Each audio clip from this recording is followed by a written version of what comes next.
Hello everyone welcome to Sangeeta education plus two छात्र छात्री आसी खुशी खबर करेजे अपडेट ये वीडियो मध्य कहि कि पूर्व वीडियो को लाइक करी चैनल को सब्सक्राइब करी पाखे बेल आइकन को क्लिक कर रखा जमार भूलुनी।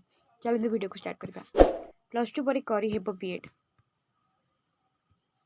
एणिकी प्लस टू पर छात्र छात्री integrated teacher education program ITP माध्यम 4 वर्षर पाठ्यक्रम निजर बीएड शिक्षा को संपूर्ण करें।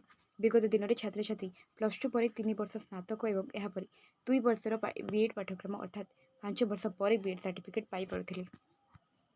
आईटीबी लागू होगा पर छात्र छात्री सीधा सड़क यह कार्यक्रम अंतर्भुक्त हो निजर स्नातक और बीएड पाठ्यक्रम को 4 वर्ष मध्य शेष करें। जातीय शिक्षा नीति 2020 आधार राज्य में शिक्षा व्यवस्था को सुदृढ़ करने निमंते यह पदक्षेप निया उच्च शिक्षा विभाग पक्षर कहुई।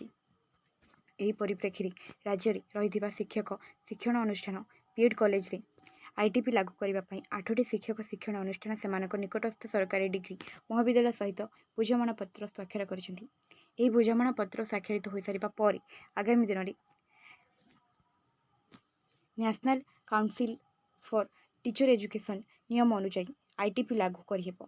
आईटीपी लागू होगा द्वारा शिक्षक शिक्षण अनुष्ठान गुड़िक मल्टी डिसिप्लिनरी हो पारे।